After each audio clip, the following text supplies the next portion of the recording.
I'm Ariana Brocious. I'm Kusha Navidar. And this is Climate One. So, Ariana, today we're talking about steel. And living in New York, I'm thinking about that classic photo of the workers sitting on a big steel girder eating lunch as they, look out over the city. You know what I'm talking about? Yeah, of course. It's so iconic. And iron and steel workers, sort of like coal miners, are one of those jobs that feels really stamped into the American identity. Right. And it's an old image because, frankly, it's an old industry. People have been forging steel for thousands of years, and blast furnaces specifically have been running in this country since before it was a country. I mean, there was one operating in Saugus, Massachusetts in the 1600s. That's pretty old. Unfortunately, steelmaking is also pretty carbon intensive. For decades, the main fuel used to heat and convert iron to steel has been coal. There are ways of making cleaner steel, but this raises the question that's really at the heart of this episode. Even if a company wants to build a cleaner process, are they going to invest in retooling a 100-year-old factory or start from scratch in another region, maybe a region where labor costs are cheaper and union fights haven't already been hashed? And then what happens to the communities surrounding the legacy plant? The stakes are high for people in these communities. Steelworking has been the economic engine in a lot of these places, and it's integral to the culture. That's especially true in Northwest Indiana, where steel has shaped the region for generations, and where a decision being made right now could shape what that industry looks like for the next 100 years.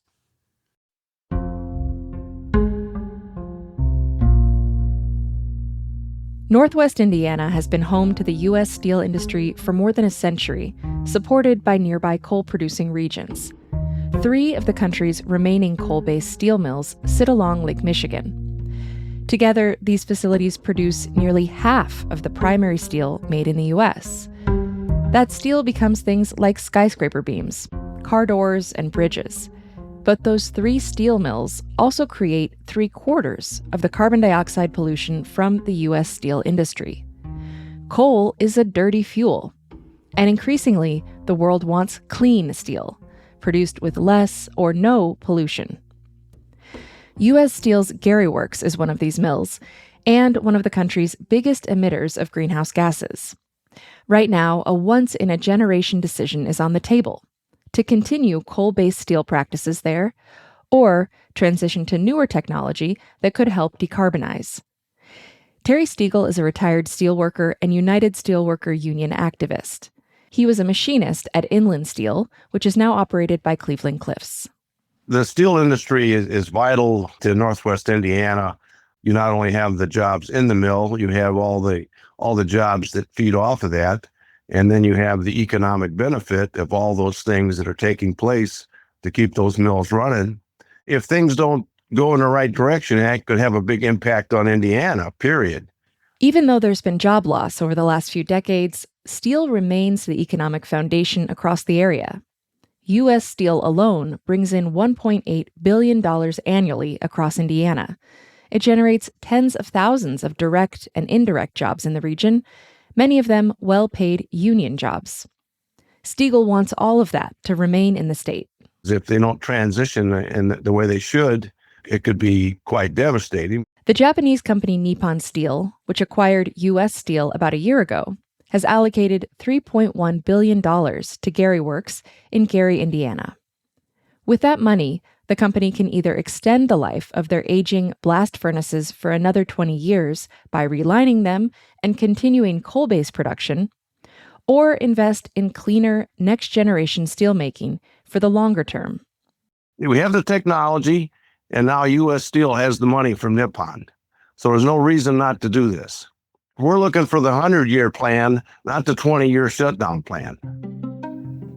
Since the Nippon Steel acquisition, U.S. Steel has committed to relining 1 blast furnace at Gary Works, but there are 3 others. Steagall says relining the other blast furnaces, which use coke, a fuel made from coal, would mean hanging on to a dying technology, rather than moving to modern direct reduction iron, or DRI, furnaces. All these new companies that are building new steel mills, They're not building coke plants and blast furnaces, they're building DRI furnaces. Eventually, these old blast furnaces and coke plants are going to go away, which is the high polluters. It's very damaging to communities and the environment and everything like that. DRI furnaces use methane gas now and have the potential to someday use hydrogen, which could be produced without harmful emissions. The choice between transitioning to DRI or keeping Gary Works on coal will have major implications, not just for the climate, but for the people who live and work around the mill. During the Jim Crow era, thousands of Black workers came to Indiana for opportunities, and jobs in the steel industry helped create the Black middle class in the region. But working with and living close to a blast iron furnace that burns coal has taken a staggering toll on the community's health and environment. Beryl Fitzpatrick, a resident and environmental justice advocate, shared a panel with Steagall at a Gary Green Steel town hall earlier this year. She and her family have felt the impact of living near a coal-based steel facility firsthand. My father and mother came to Gary because my father got a job in the mill. They wanted to have a better life for their children and themselves. They never moved to Gary thinking that 2 of their 4 children would be dead today as a result of complications from cancer. Fitzpatrick was diagnosed with stage 3 tongue cancer. In 2016, she had to have part of her tongue removed. But that hasn't stopped her from advocating for clean air and water in her community. Every time we tell our story, every time we partner, we demand to be seen, respected, and listened to. That's why we're here today.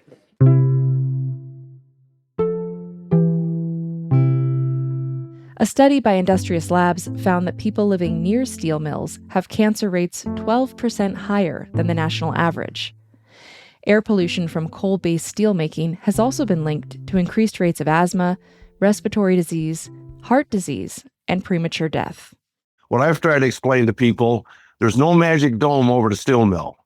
The steel mill might be in Gary, or it might be in East Chicago, or it might be in Burns Harbor, but that pollution still goes all over Northwest Indiana. And basically what we're doing there is we're kind of poisoning the air, the land, the water, and the people. But with DRI, polluting coal can be completely removed from the process. And Nippon Steel and U.S. Steel are already investing in that cleaner technology in other places. They recently announced a $1.9 billion direct reduction iron facility in Arkansas. Dave Burritt, president and CEO of U.S. Steel, touted the company's investment in the state last year. This state has become the beating heart of America's steel industry. Mississippi County, Arkansas, as you know, is now the #1 steel producing county in the entire United States. Think of that, #1, not somewhere in Indiana, not Alabama, not even Pennsylvania, home of the Steelers. It's right here in Arkansas. But back in Indiana, Terry Steagall wants to see those investments go to legacy steel communities, like Gary and Pittsburgh, places where the steel industry has existed for more than 100 years. We built the industry and we suffered through the bad times. Now that the good times are here, the people in those communities need to benefit from that instead of abandoning them and just make it a steel mill desert. U.S. Steel did not respond to multiple interview requests, but issued a statement after the town hall in Gary, Indiana, where Steagall and Fitzpatrick spoke. Here's an excerpt. Quote, "The organizers of this meeting demonstrate little insight into the economic and technological realities of the steel industry, as well as zero concern for the job losses their recommendations would cause. Our commitment to invest $11 billion across our U.S. footprint by the end of 2028 will improve efficiency and make the steel we produce cleaner and higher quality. This historic investment is focused on modernizing and improving Gary Works as it operates today, ensuring generational job security rather than tearing it down."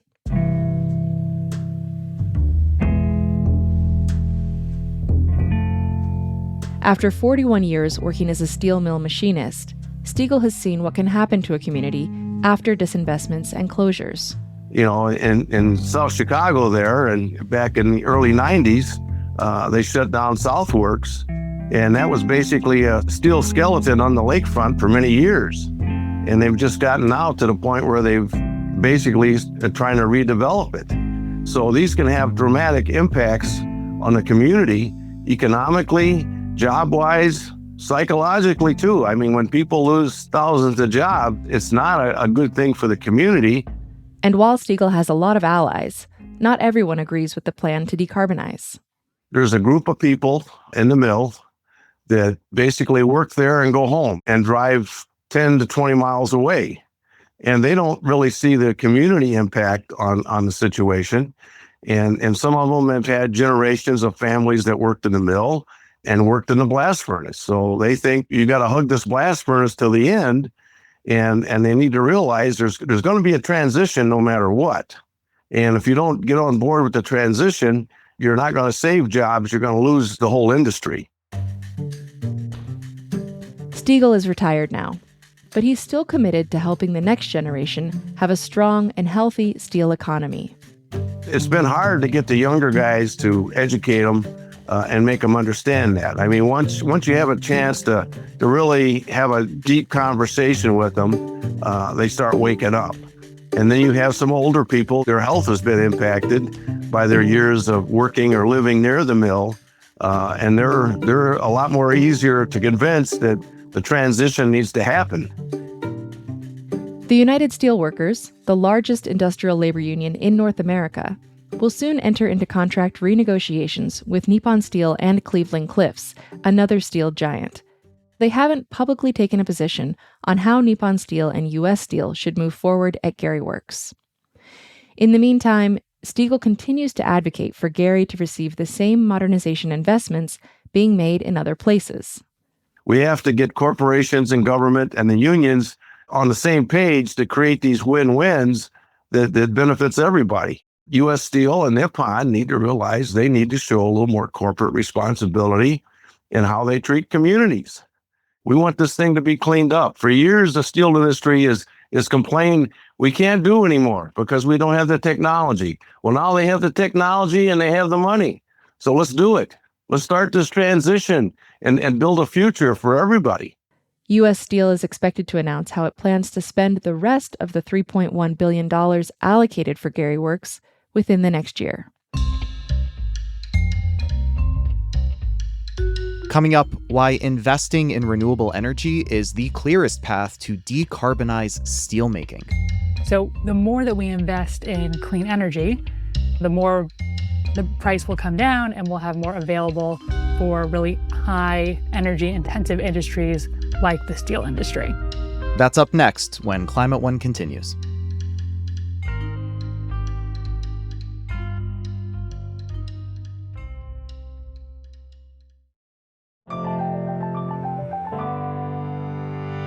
For centuries, making steel has required a lot of coal to generate heat, but there is a cleaner way to do it.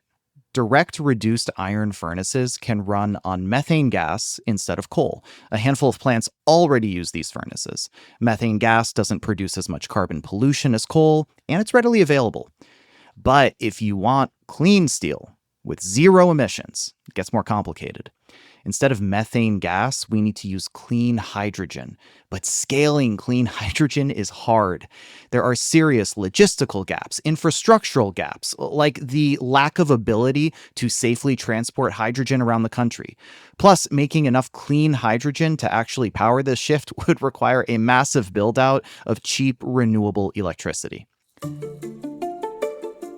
I spoke with Hilary Lewis, steel director at Industrious Labs, to better understand the reality of decarbonizing a sector that accounts for roughly 11% of global carbon emissions. So 11%, that's the right number, which is staggering, right? I mean, that's a huge percentage globally, Totally. that it's just one industry. And the culprit here, is not going to surprise a lot of folks, is coal. So the way that we make iron and steel today is we use coal in these giant furnaces. They get really hot, they melt iron, and then it's transformed into steel. So we talk about iron and steel making. It's really like a two-step process. You start with iron ore from the ground. You're trying to get rid of that oxygen or rust. You heat it up in a really hot furnace. That's where the coal is used first. And then you have like some finishing steps to make sure you have the right chemistry in a steel making furnace. So in general, we're not really using iron. We're using the final product, which is steel. Until somewhat recently, there haven't been alternative furnaces that we can use that don't require coal. The good news is we have new furnaces. New, I feel like, mixed feelings about saying new, because it's innovative, but not that new in that it's like really an established technology. So there's blast furnaces, what we've been using for centuries, but what we've been using for decades is direct reduced iron, and that's a furnace that can run on gas. And I say gas generally because it could be natural gas, also known as methane gas or frack gas, but it could also be hydrogen gas made from 100% renewable energy. And so the opportunity here from the beginning is cleaner than coal with gas, but the real opportunity is moving to green hydrogen made with renewable energy and really getting those emissions down to near zero. Okay, so let's back up there because I feel like those are two really important things to kind of highlight. There's blast furnace technology, which is what you just talked about, uses coal, bad for the environment generally. And then there is this like proven decades old technology, I guess, but it's direct reduced iron where you could use a more sustainable form of gas to get the same product. Is that kind of, did I capture that correctly? Yes, absolutely. And I think they're just like some funny terms here. Like it is kind of a little funny to me to think about a blast furnace as technology just because they're so old. And when I think about technology, I think about like a computer or something that does something cool. But like if you call a blast furnace technology, it's like calling a pot technology, right? It's like, right. Sure, it can make something. You can like make food in a pot on your stove. But like that's kind of what a blast furnace is. It's like first century AD in China in the West, Middle Ages technology. Like that's what we're talking about. Yeah, and I think if we're like being generous, just looking at the U.S., because we just had, the 250th anniversary, so thinking about like, well, where's the oldest blast furnace in the U.S.? But even before the country was founded, in the early 1600s, there was a blast furnace in the U.S. So this is like, it's so basic. And that tech, basically unchanged up to 2026. Like where blast heat, use coal, use iron, get steel. The basic principles are the same, for sure. Okay, yeah. So they talk about disruption, like it's long overdue. They have made new pots. They've made So we're talking about direct reduce iron. That dramatically reduces both the climate and health harming pollution. But it's not like at scale yet, right? If you're talking about hydrogen steel making facilities operating in the United States, am I understanding that correctly? Yes, for hydrogen. But I think it's really important to remember that the facility, the furnace itself, can use different fuels. And that technology is established. So today, 20% of iron made in the U.S. is made via the direct reduction process. We have 3 plants built and operating, established, successful, profitable. And those are the Cleveland Cliffs facility in Toledo, Ohio. There's a Nucor facility in Louisiana and an ArcelorMittal facility in Texas. So 3 different states, 3 different companies, right? Today, they're all using methane gas. But if you talk to the companies that build these facilities, they will tell you that a facility built today can be changed from running on natural gas to running on hydrogen with little to no change. So I think that's really important to keep in mind because this next step in the transformation from frack gas to hydrogen gas is about being able to acquire that gas, not about a new technology that's needed on the iron making side. So the thing that's getting in the way right now is on the fuel side, is getting the sustainable hydrogen. That's what's stopping. I mean, to be honest, any kind of hydrogen. Hydrogen production is a huge barrier. If we want it to be clean, which of course we do, we need to be making clean hydrogen, but hydrogen is not really at scale for this type of industry. So what's that path look like? Does it even exist if it's so difficult and it hasn't happened yet? I mean, ultimately it is cost, but like where do these high costs come from, I think is the question. So really it comes from the clean energy build out. And so we have had in the very, very recent past, pathways to get to more clean energy on the grid that would directly address energy availability and accessibility for hydrogen and then for the steel industry through the Inflation Reduction Act and similar policies. So the more that we invest in clean energy, the more the price will come down and we'll have more available for really high energy intensive industries like the steel industry. So it all starts with kind of the clean from the grid energy that we are pulling, and that the supply, it's like a domino effect that leads up to the steel that we're using. Yep, absolutely. The more clean energy we have on the grid, the better for clean steel. Got it. Last year, the U.S. Department of Energy announced the designation of coal that was used in steel production as a critical material under the Energy Act of 2020. And that's in accordance with President Trump's executive order of reinvigorating America's beautiful, clean coal industry. The Trump administration is very pro-fossil fuel, and they've either canceled or they've frozen much of the billions of dollars that were federally funding decarbonization projects. So when it comes to making steel, what does the push for beautiful, clean coal actually mean? I think what it means is that the industry is being encouraged, although maybe not directly incentivized, to continue using coal when they could be using cleaner fuels. So maybe one of the ways that incentivizing that shows up is that there were actual incentives to transition to cleaner fuels and to direct reduction, but those incentives were withdrawn. And how that might play out for a community is that every 15 to 20 years, these blast furnaces need to have their bricks replaced. The bricks kind of line the furnace and keep it safe. This is at its most basic level a safety issue. If the bricks wear out from holding this really hot content, then the plant will explode. So they need to be replaced as they wear out over time. And that's a really expensive process, up to $400 million. Wow. It's also a great time to decide, instead of spending $400 million, we're going to invest in a new direct reduced iron plant. And so if the administration is encouraging more coal use, that would discourage making that decision to switch to a cleaner facility overall. So it sounds like there is a determination that needs to be made about some point. I'm imagining driving a car. Am I going to replace the muffler over and over again, or am I going to get an electric car or something that's less environmentally harmful? Is that an analogy that holds any water? Yeah. I mean, I'd put it at a bigger piece of the car, maybe the engine. But yeah, absolutely. At some point, it's just not worth replacing. And I think, and at some point, you just can't replace it. Fair enough. So what impact has this had on the transition to cleaner steelmaking?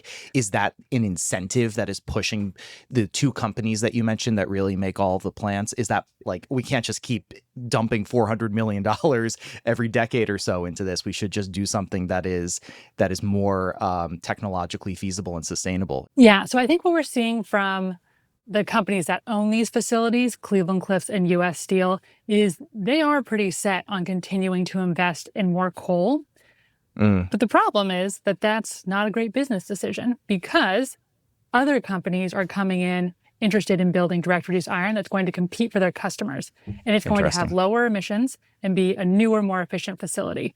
So I mentioned the existing direct reduced iron plants in the U.S., but there are also planned direct reduced iron plants in the U.S. So one is by Hyundai, which you might know from the car company, but it's also a steel company, and they're planning to build a direct reduced iron plant in Louisiana. And their target market is the automotive industry. And so that's going to be a direct competition to the existing coal-based furnaces. And I think that's the writing on the wall. I see. So there is more competition coming down, so they can't rest on their laurels. And I'm happy that you brought up that plant, because, when you were on the show last year, you mentioned that facility, the $6 billion green steel facility in Louisiana, that had just been announced at this point. So this facility, promises to be the cleanest in the world, supply metal to Hyundai's auto plants in Alabama and Georgia. It was called the catalyst for the hydrogen ecosystem. Where is it at? Is it on track to become that kind of anchor project that it was promised to be? Yeah, I don't think it's going to be the cleanest in the world, at least not in its current configuration. They have talked about plans to get to hydrogen and clean hydrogen, but those plans are honestly pretty vague right now. So we would love to see the company commit to a timeline and be making direct investments and commitments to be purchasing clean hydrogen. Right now, the facility is going to start with natural gas. So as we discussed, that puts it on par with existing facilities in the U.S., but doesn't make it the cleanest. One of the interesting things that's been announced recently is, thanks to some questions from the Sierra Club, some of their finishing processes that were going to run on natural gas are now going to run on electricity, which could be clean electricity.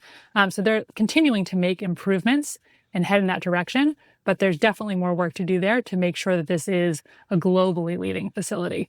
And when we think about globally, like where are the cleanest facilities in the world, I would point us to Sweden. Sweden has a couple of companies that are investing in building the cleanest facilities in the world that are going to start by using green hydrogen because of their access to renewable energy. And so that's kind of the bar that's been set.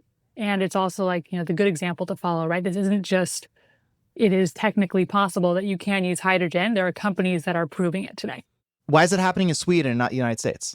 There are some circumstances in Sweden that do make it like kind of the perfect place to be building these clean steel facilities. And that's because the northern part of the country has a very clean grid, mostly because of hydro, and that electricity is trapped in the north because of transmission issues to the south where the population is. And so they have an overabundance of clean energy. And that is really the sweet spot for something like cleaning up the steel industries. As I mentioned in the US, like that's one of the bottlenecks. So we need to be building so much clean energy to feed this, and they already have that. So they're at an advantage. So this is a great example of what you were talking about, where it's like further down the supply chain in terms of energy, setting up these like second, third order projects to address decarbonization in the United States. You can see it in Sweden where they invested in it way back in the day, and now they're kind of bearing the fruit from it. That's really, when I think about these discrete technologies, green hydrogen, clean energy on the grid, they're like separate things, but this is a great example of how they all kind of fit together. I think it's really interesting. The interesting thing about also, as you're mentioning, like the order of operations, like Sweden had the clean energy first, we don't. But I think you can go in multiple directions on this issue, right? Building the direct reduced iron furnace is still a critical step, and doing it now makes a lot of sense. We don't need to wait for clean energy to be on the grid to be making these investments. Got it. So U.S. Steel is investing $1.9 billion into a direct reduced iron facility in Arkansas. And historically, American steelmaking has been concentrated around the Great Lakes and the upper Ohio River Valley, places like Northwest Indiana, places like Pittsburgh. But we're talking about new places in Arkansas, Louisiana. They're going south. Why?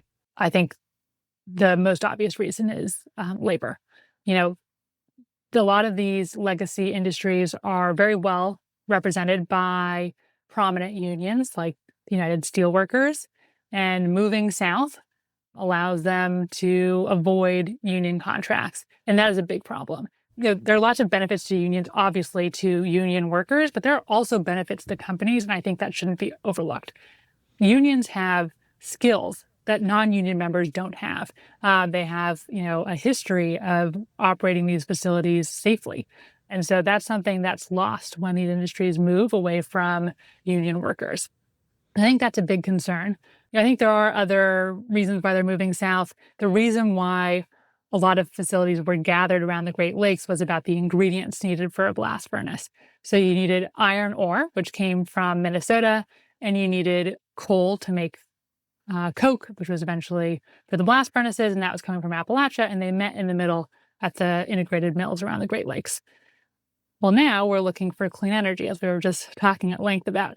And so that changes the geographic calculus of where is best to have these facilities. For U.S. Steel, you still want to have access to your iron ore that's coming from Minnesota, although some of these newer companies won't be using those mines and might be importing iron ore. So then it's more important to be near a port or have access to materials arriving from a port, and you need access to clean energy. And that is moving companies south. So Louisiana, especially, huge port, that was Yes. not necessary when you were looking at the blast furnace. In my mind, I see a lot of countervailing forces. We have technology that exists. It's difficult to create the hydrogen that we need to make it actually work, but there is the possibility of doing it. You see Sweden doing it. In your mind, when we talk about decarbonizing the steel industry, is this a good story? I think this is actually a really exciting, hopeful story. Okay. I think, the big concern is if you don't have the technology. If you have the will, but there's no way. And right now we have the way. I don't know that 100% we have the will, but we do have market forces that are pushing us in that direction. And so what we're seeing is that companies are choosing to invest right now. And that gives me a lot of hope that even if the political winds are in our way, companies have found that the market is telling them that there is demand for a cleaner product and it is worth their investment. And the more that companies do that, the more they're going to displace the legacy facilities that are running on dirty coal. Hilary Lewis is steel director at Industrious Labs. Hilary, thanks for your work and for explaining such an interesting, complicated topic so digestibly to us. I really appreciate it. Of course. Thanks for having me.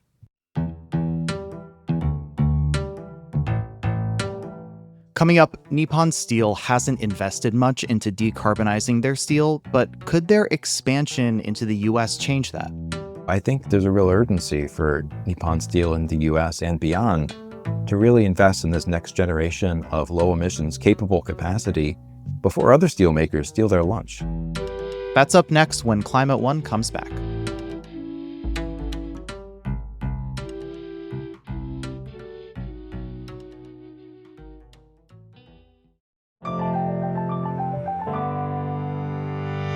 Last year, in one of the biggest industrial deals in recent memory, Japan's Nippon Steel completed its acquisition of U.S. Steel, a century-old institution emblematic of an earlier era of the nation's industrial prominence. U.S. Steel posted this video to their YouTube page at the time of the announcement. Breaking news. Some more breaking news out of Washington. Some really big breaking news just coming in. U.S. Steel is skyrocketing right now. And President Trump announcing a partnership between U.S. Steel and Japan's Nippon Steel. The Nippon Steel deal with U.S. Steel will go through. After much negotiation, Trump says it'll fortify U.S. Steel. The president also saying U.S. Steel will keep its headquarters right here in Pittsburgh. Extremely happy right now. It's like an early Christmas for the Mon Valley. I feel for these families that can have this relief. I could take a breath today. And I'm not much for crying, but I think I might have shed a couple tears. I'm happy for all the families that are going to be able to keep sending their kids to college, paying their mortgages, and feeding their families. It's going to create jobs, construction jobs, and it's going to sustain jobs. I think this is great for our national security, great for our economic security, and frankly, for me, it's great for the workers. Let's keep our mill alive. As part of the agreement, Nippon Steel pledged $14 billion in new investment, with $11 billion committed by the end of 2028. That's a lot of money and a lot of promises, landing in steel towns that have heard promises before. So what happens next? Will this investment modernize aging, heavily polluting facilities like Gary Works in Indiana and the Mon Valley plants in Pennsylvania? Or will it lock in decades more of coal-based steelmaking, even as competitors in South Korea and Sweden race ahead with cleaner technology? To help us make sense of it, I spoke with Roger Smith, Asia lead for the nonprofit Steel Watch, which tracks the global steel industry's progress toward decarbonization. We started talking about the scale of Nippon's acquisition of U.S. Steel.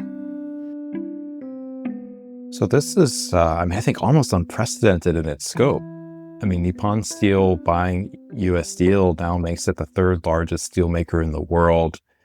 I mean, this is a potential juggernaut here, and they've pledged $14 billion in new investment in the company, of which $11 billion they plan to commit by the end of 2028.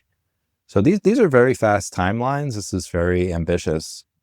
What we've really seen in the last year is the plans and ideas that U.S. Steel had are now coming to fruition. So things that maybe they wanted to do a few years ago, but just didn't have the financial wherewithal to do, are now moving forward. What made it a good deal for both parties? U.S. Steel needed cash. Nippon Steel had it. Is that too reductive? I think that's part of the story. So I think on the U.S. Steel side, they, have been increasingly unprofitable and especially struggling with these legacy facilities. They need a lot of money put into them. I mean, some of the recent news coming out on the Japan side talks about some of the equipment is 90 years old, that, more than half of the steel produced at some of these facilities is literally defective because the processes haven't been maintained. So it seemed like U.S. Steel was really putting a lot of emphasis on their new facility down in Arkansas and de-emphasizing the old, in part because they didn't have the capital to do both. Well, Nippon Steel at this point, they've taken a lot of debt to do the U.S. Steel, but they have the money to really do what they want. So I think from the Nippon Steel side, they wanted to be inside the United States and have for a long time. I mean, in general, the Japanese steel industry and auto industry follow each other around the world, from Southeast Asia to India to the United States. I mean, the U.S. is the only developed economy that's still overall growing, and they saw it as an opportunity to really get on the inside and be able to deliver high-quality steel at a good price for high-end uses like automobiles, like for electric motors, and also for things that can be the backbone of the clean energy transition. I mean, wind turbines, you name it. So this is all, premium steel for a premium price. And U.S. Steel gives them that brand name, that trusted, made in America brand name, a proud legacy, a skilled workforce. So I think there are a lot of reasons that it was appealing for Nippon. Yeah. President Biden denied this deal in early 2025 because he was concerned about the national security and supply chain implications of putting one of the country's largest steel producers under foreign control. Nippon Steel made significant financial and operational concessions. Trump ultimately approved it. As part of the deal, President Trump has what's called the golden share, which allows him to veto decisions made by the company. That seems unusual. Is it? Well, I had never heard of the golden share before, and I think that's true of a lot of others in the steel industry and in business in general. I mean, the idea that administration for political reasons can veto a private company's business decisions is pretty out there. That said, Nippon Steel and U.S. Steel were willing to accept this as a condition of the agreement to get it over the finish line. What they've said publicly is that it hasn't had direct bearing on any of their business decisions to date.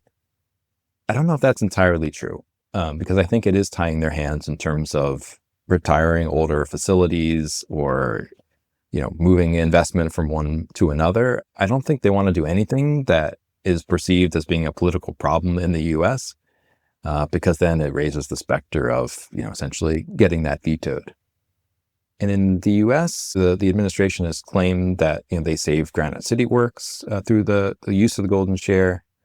On the Japanese side, it was reported that they never actually had to invoke that, but there was kind of an understanding between the two about this.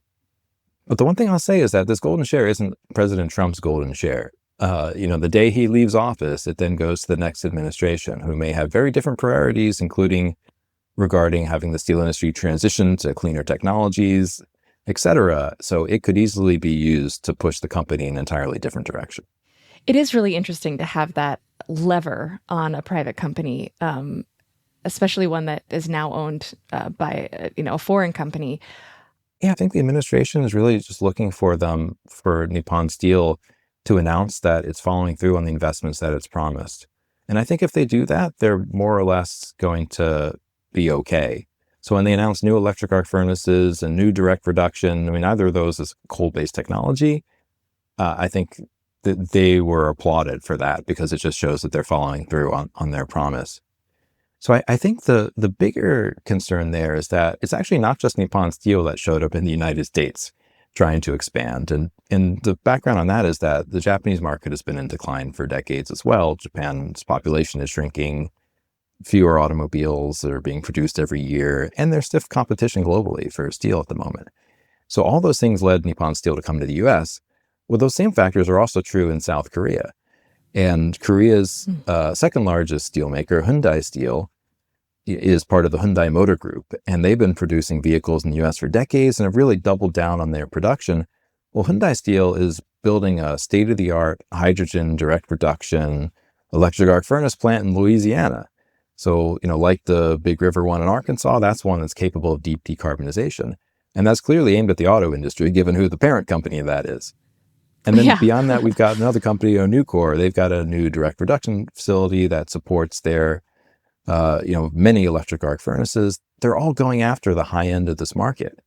And then POSCO, Korea's biggest steelmaker, saw that, and then they decided to get a 20% share of this new Hyundai plant. And then they also have an MOU with Cleveland Cliffs, which is the other legacy steelmaker in the north, to potentially consider a partnership.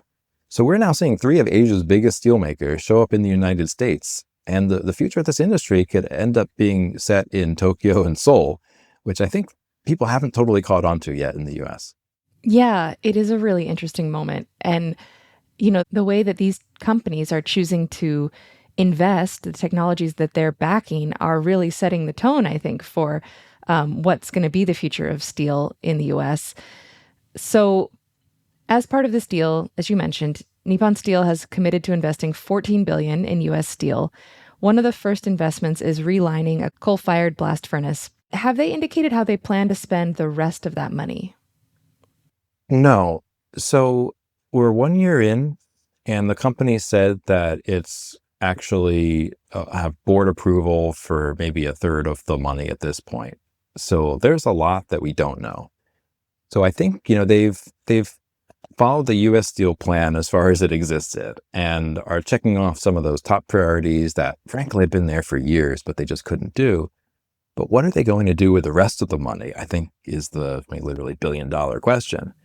And that's where communities in, say, the Mon Valley in Pennsylvania, Indiana, around Gary Works are really asking. So, blast furnace relining, well, that's going to continue the status quo for however many years, could be 2 decades. What's the transition plan for this facility? How is it going to stay competitive against Hyundai and Nucor and these other ones that are, already able to compete on price? They have new equipment and they're possible to decarbonize.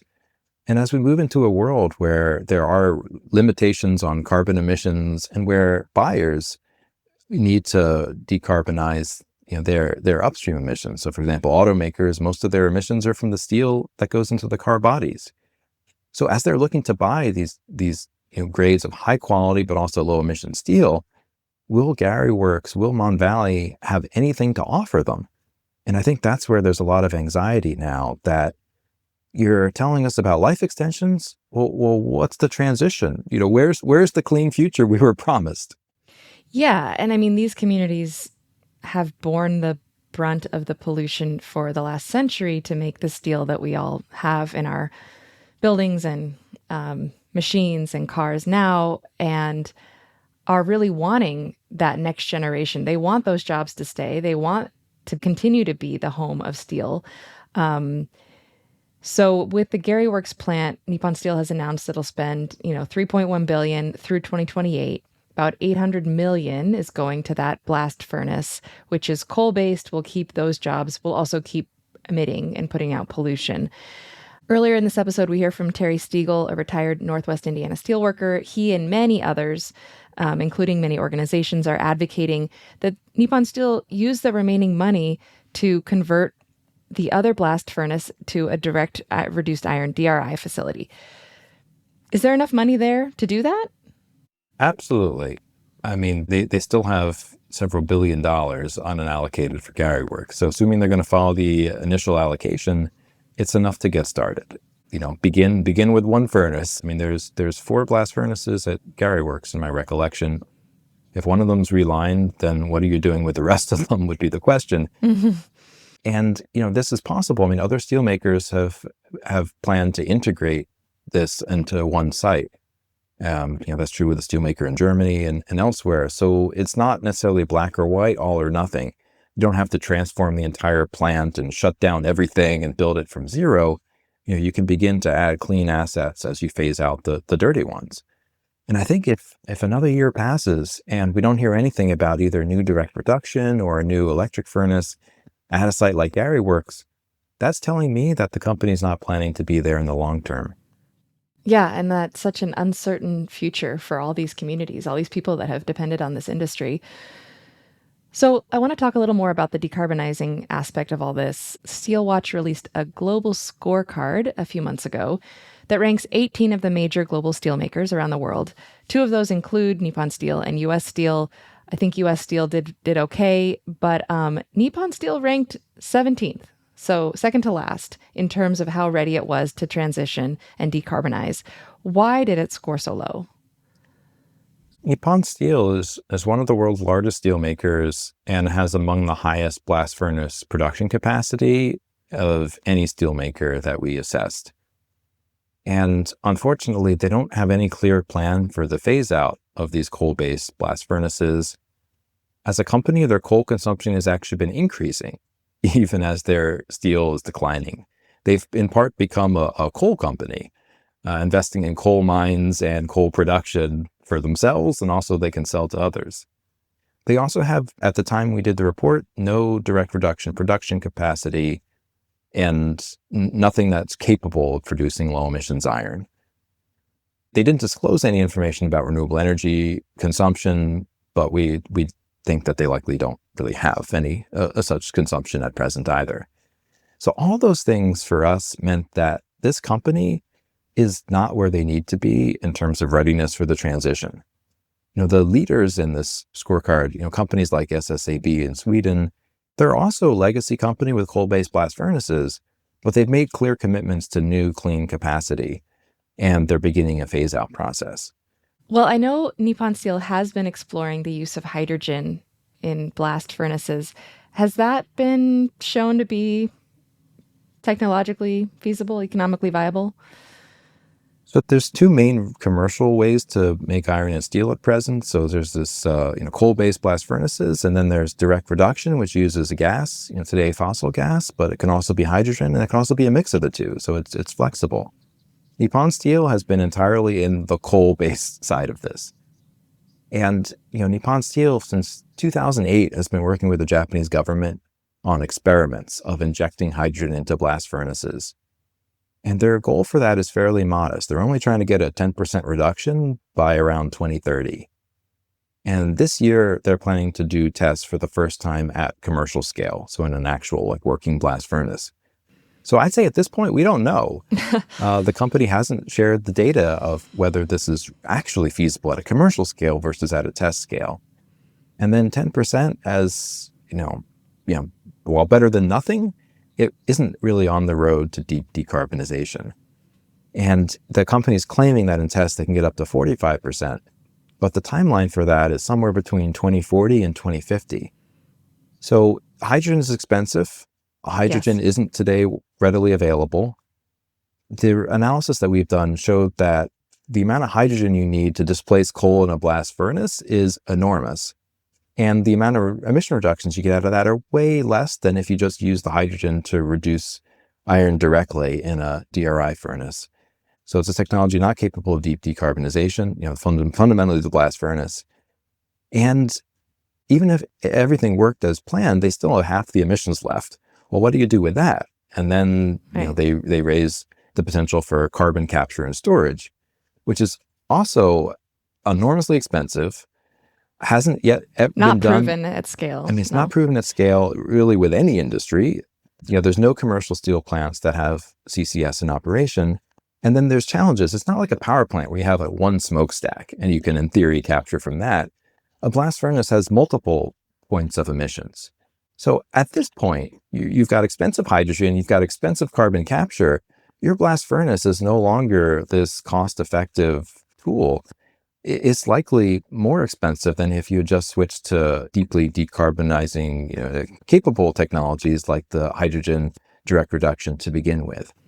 Yeah, it does seem misguided to be directing resources into something, as you said, it's depending on technologies that are not there yet. I mean, the electric arc furnaces, the DRI technology, those are happening.